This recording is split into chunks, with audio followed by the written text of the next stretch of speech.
මීට ටික දවසකට කලින් මම වීඩියෝ එකක් කරා ෆර්මි පැරඩොක්ස් එක ගැන. අපි මේ ඉන්න යුනිවර්ස් එකේ ඒලියන්ස්ලා ඉන්න සම්භාවිතාවයක් තිබිලත් ඇයි අපිට තාම ඒලියන්ස්ලා හම්බෙලා නැත්තේ? සරලවම කිව්වොත් ඕක තමයි ෆර්මි පැරඩොක්ස් එක කියලා කියන්නේ. ඒ වීඩියෝ එකට සමහර අය කමෙන්ට් කරලා තිබ්බා ඇයි ඒලියන්ස්ලා නැහැ කියන්නේ ඕනේ නම් ඒරියා 51 එක ගැන හොයලා බලන්න කියලා. ඒක නිසා මම හිතුවා ඒරියා 51 එක ගැන වීඩියෝ එකක් කරන්න. මේ වීඩියෝ එකෙන් අපි කතා කරන්නේ ඒරියා 51 එක ගැන ඔෆිෂියල් සෝසස් වලින් දාලා තියෙන විස්තර ගැන විතරයි. ඒක ගැන තියෙන එක කතා තාම හරියට කන්ෆර්ම් වෙලා නැති විස්තර ගැන අපි වෙනම කතා කරමු. එහෙනම් අපි කතා කරමු. And subsequent articles in national magazines quoted unnamed sources about things of alien origin flying in Nevada, things that would make filmmaker George Lucas drool. Despite the speculation, no one who knew Area 51 would be 1989 දී KLS TV කියලා ලස් වේගස් වල local TV channel එකක සෑහෙන අමුතු විදිහේ interview එකක් යනවා. ඒ interview එකේ ගෙස්ට් විදියෙන් එන කෙනාව හරියට පෙන්වන්නේ නැහැ. එයා නිකන් රඳුරේ ඉන්න ඡායාවක් වගේ තමයි පෙන්වන්නේ. මම හිතනවා ඔයාලා දැකලා ඇති ලංකාවේ TV channels වලිනුත් සමහර ඉන්ටර්විව්ස් කරනවා. ඒකට එන කෙනා කවුද කියලා අපිට අඳුරගන්න බැරි වෙන විදියට. මේ ඉන්ටර්විව් එකට එන කෙනාගේ නම ඒ channel එකෙන් පෙන්වන්නේ ඩෙනිස් කියලා. ඒ වුණාට ඒකේ ඉන්ටර්විව් එකට විතරක් ඒගොල්ලෝ පාවිච්චි කරන බොරු නමක් විතරයි. හැබැයි පස්සේ ඒ කෙනා තමන් කවුද කියන එක පෙන්නලම මීඩියා වලට එන්න පටන් ගන්නවා. ඒ කෙනාගේ නම තමයි බොබ් ලසාර්. කොහොම හරි අර ඉන්ටර්විව් එකේදී බොබ් ලසාර් කියනවා එයා නෙවාඩා ඩෙසර්ට් එකේ තියෙන ඒරියා 51 කියලා සීක්‍රට් ගවර්න්මන්ට් ෆැසිලිටි එකක S4 කියලා තැනක වැඩ කරා. එතනදී එයා පියාඹන පීරිසි 9ක් දැක්කා කියලා. ඉතින් මේ ඉන්ටර්විව් එකෙන් පස්සේ තමයි ඒරියා 51 එකට මුළු ලෝකෙම අවධානය හම්බෙන්නේ. මේත් ඒ කාලේදී නම් ගවර්න්මන්ට් එකෙන් මේ කිසිම දෙයක් පිළිගන්නේ නැහැ. හැබැයි 2013 දී CIA එකෙන් ඒරියා 51 එක ගැන ඩීක්ලාසිෆයිඩ් ඩොකියුමන්ට්ස් වගේක් එළියට දානවා. ඒ කියන්නේ ඒරියා 51 එක ගැන ගවර්න්මන්ට් එකෙන් පළවෙනි පාරට පිළිගන්නේ 2013 දී. මොනවද මේ ඩොකියුමන්ට් වල තියෙන්නේ? ඔය දන්නවා ඇති 1942 දී ඇමරිකාවෙන් මෑන්හටන් ප්‍රොජෙක්ට් කියලා ප්‍රොජෙක්ට් එකක් පටන් ගන්නවා ජර්මනියේ නාසින්ට කලින් පරමාණු බෝම්බයක් හදන්න උත්සාහ කරන්න. මේ ප්‍රොජෙක්ට් එකට අදාළ ප්‍රධානම ලැබ් එක තිබිලා තියෙන්නේ නිව් මෙක්සිකෝ වල ලොස් ඇලමස් කියන පැත්තේ. ඉතින් යාලා පළවෙනි පාරට නෂ්ටික බෝම්බයක් ටෙස්ට් කරලා තියෙන්නේ නිව් මෙක්සිකෝ වලම තමයි. ඒක සිද්ධ වෙලා තියෙන්නේ 1945 ජූලි 16 වෙනිදා. මේ විදිහට ටෙස්ට් කරපු බෝම්බේ නම තමයි ට්‍රිනිටි. ඊට පස්සේ යාලා ඒ අවුරුද්දේම අගෝස්තු 6 වෙනිදා හිරෝෂිමා වලට ලිටල් බොයි කියන බෝම්බෙයි අගෝස්තු 9 වෙනිදා නාගසාකි වලට ෆැට්මෑන් කියන බෝම්බේ දානවා. නාගසාකි වලට දාපු ෆැට්මෑන් කියන බෝම්බේ යාලා කලින් ටෙස්ට් කරපු ට්‍රිනිටි එක වගේම බෝම්බයක්. ඒ වුණාට ඒගොල්ලෝ හිරෝෂිමා වලට දාපු ලිටල් බොයි කියන බෝම්බේ ඒගොල්ලෝ කලින් ටෙස්ට් කරලා තිබ්බේ නැති විදිය බෝම්බයක්. කොහමරි හිරෝෂිමා වලටයි නාගසාකි වලටයි බෝම්බ දැම්මට පස්සේ ඒගොල්ලෝ බෝම්බ ටෙස්ට් කරන එක නතර කරලා නැහැ. ඒ වුණාට ඒගොල්ලෝ එතනින් එහාට බෝම්බ ටෙස්ට් කරලා තියෙන්නේ නිව් මෙක්සිකෝ වල නෙවෙයි. මොකද ඒගොල්ලන්ට තේරලා තියෙනවා නිව් මෙක්සිකෝ වල ඉන්න ජනගහනෙත් එක්ක එහෙ බෝම්බ ටෙස්ට් කරන එක ටිකක් භයානක වැඩක් කියලා. ඒක නිසා ඒගොල්ලෝ ඉස්සරහට මේ බෝම්බ ටෙස්ට් කරන වැඩ කරන්න තෝරගෙන තියෙනවා නෙවාඩා ඩෙසර්ට් එක. ඒ විදිහට 1951 ජනවාරි මාසෙදී එයාලා පළවෙනි පාරට නෙවාඩා ඩෙසර්ට් එකේදී ෂොට් ටේබල් කියලා නියුක්ලියර් බෝම්බ එකක් ටෙස්ට් කරලා තියෙනවා. CIA. එහෙම නැත්නම් සෙන්ට්‍රල් ඉන්ටෙලිජන්ස් ඒජන්සි එක හැදෙන්නේ 1947 දී වගේ. සරලව කිව්වොත් එහෙම CIA එකෙන් කරන්නේ ෆොරින් ගවර්න්මන්ට්ස් ඒ වගේම ෆොරින් ඕගනයිසේෂන්ස් වගේ දේවල් ගැන විස්තර හොයන එක. 1949 දී විතර සෝවියට් යුනියන් එක යාළගේ නියුක්ලියර් පවර් එක ගැන ප්‍රසිද්ධිය කතා කරන්න පටන් ගන්න තියෙනවා.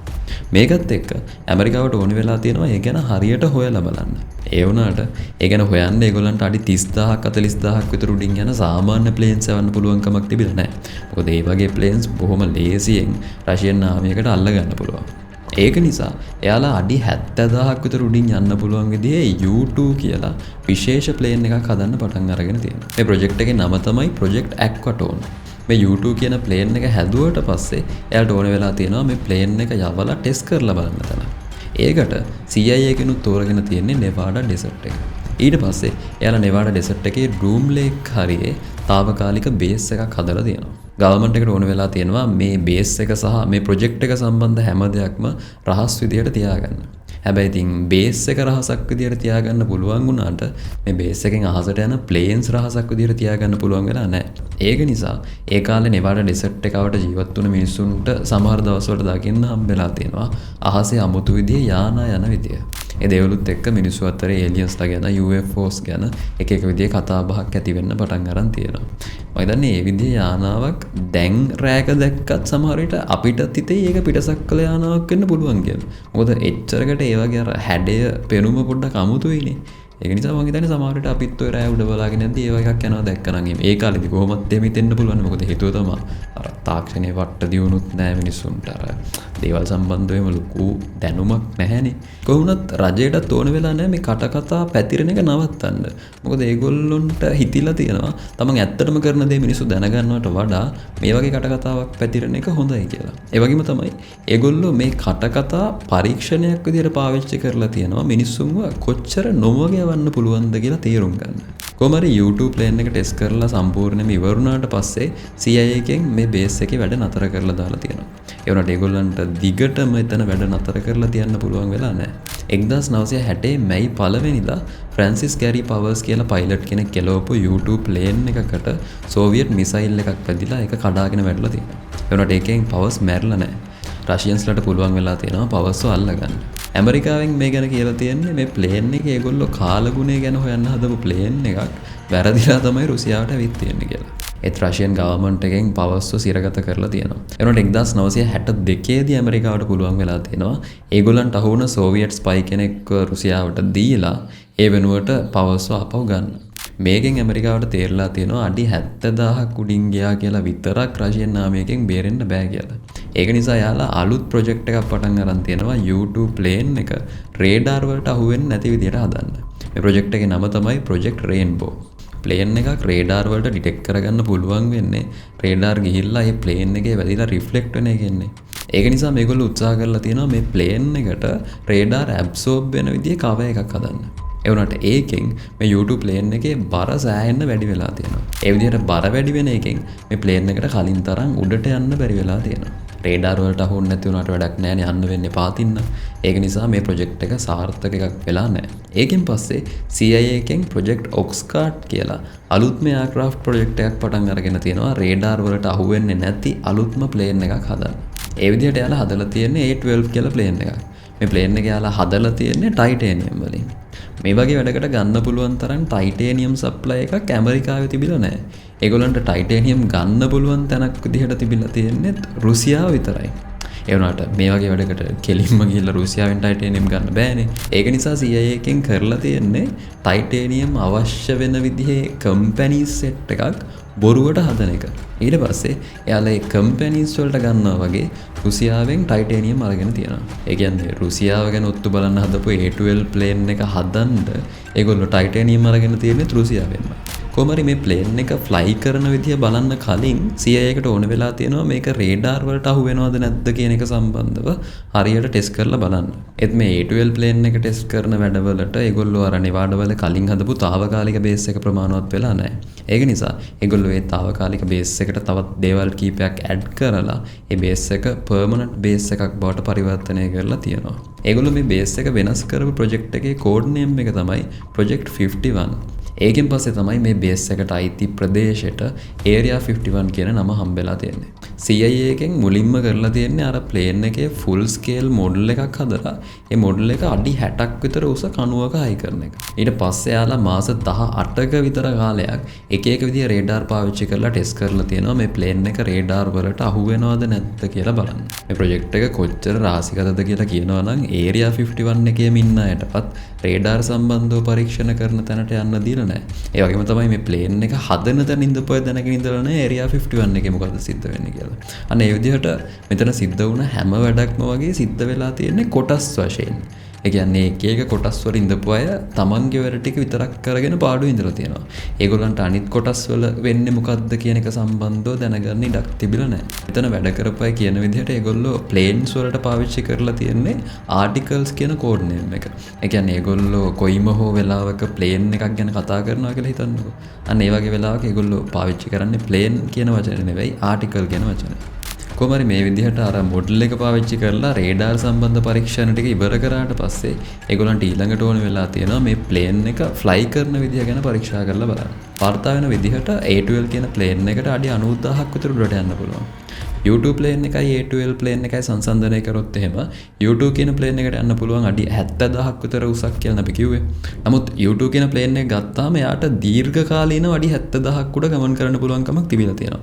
A12 එකට උපරිම උස අඩි 90000ක් විතර යන්න පුළුවන් වුණාට එයාට ඒ උසේ ලොකු වෙලාවක් ඉන්න පුළුවන් කමක් තිබිලා නැහැ. A12 කියන්නේ U2 එකට වඩා ලොකු ප්ලේන් එකක්.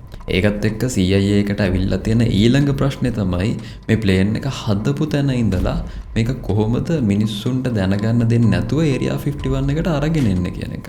මොකද හරියට ටෙස්ට් කරන්න කලින් ඒගොල්ලන්ට මේක ෆ්ලයි කරන්න විදිහක් තිබිලත් නැහැ. මේක හදපු ෆැක්ටරි එක තිබිලා තියෙන්නේ කැලිෆෝනියා වල බර්බැන්ක් කියන පැත්තේ. ඒ කියන්නේ Area 51 එකේ ඉඳලා කිලෝමීටර් 500 ගාණක් විතර එහායි. මේක සෑහෙන රහසිගත ප්‍රොජෙක්ට් එකක්. ඉතින් ඒ කියන්නේ ඒගොල්ලෝ මේ මුළු දුරම කොහොම හරි මේ ප්ලේන් එක මිනිස්සුන්ට මේක මොකක්ද කියලා දැනගන්න දෙන්නේ නැතුව කොහොම හරි අරගෙන එන්න ඕනේ. ඒකට විසඳුමක් විදිහට එයාලා කරලා තියෙන්නේ අඩි 105ක් විතර දිග, අඩි 55ක් විතර පළල ලොකු පෙට්ටියක් හදලා අර ප්ලේන් එකේ පෙට්ටිය ඇතුළට දාන එක. ඊට පස්සේ එයාලා මේ පෙට්ටිය Area 51 එකට අරගෙන ඇවිත් තියෙනවා. හිතන්නකෝ මේ වගේ ලොකු පෙට්ටියක් පාර දිගේ අරගෙන යද්දි මිනිස්සු ඒ ගැන කොච්චර දේවල් හිතන්නේ. නිකන් හිතන්නකෝ. දැන් කාලේ ඒ වගේ සයිස් පෙට්ටියකුත් එක්ක CIA එකයි පොලිසියයි සෑහෙන පිරිසක් යද්දි මිනිස්සු ඒ ගැන කොච්චර දේවල් කතා කරන්නේ නැද්ද? මේක මොකක් වෙන්නේ නැද්ද කියලා. ඉතින් ඒ වගේ දේවලුත් එක්ක අර අපි දන්නේ Area 51 එකේ ඇත්ත නැත්ත මොකද්ද කියලා. නමුත් අර ඒ වගේ දේවලුත් එක්ක පිටසක්වල ජීවියෝ හරි ඒ වගේ අමුතු කතා ඇති වෙන එක මං හිතන්නේ සාධාරණයි. කොහොමරි මේ කාලෙදි තමයි වියට්නාම් බෝ එක පටන් අරගෙන තියෙන්නේ. මේ වියට්නාම් බෝ එකේදී රුසියාවෙන් එයාර්ක්‍රාෆ්ට් සෙවලා තියෙනවා වියට්නාම් වල සපෝට් එකට. වාර්තා වෙලා තියෙන විදිහට ඇමරිකාවෙන් රුසියාවේ එක මිග් එකක් විනාශ කරද්දී ඇමරිකාවේ F4 ෆයිටර් ජෙට්ස් 9ක් විනාශ වෙලා තියෙනවා. ඉතින් මේකත් එක්ක CIA එකේ අවධානය යොමු වෙලා තියෙනවා රුසියාවේ මිග් එකට.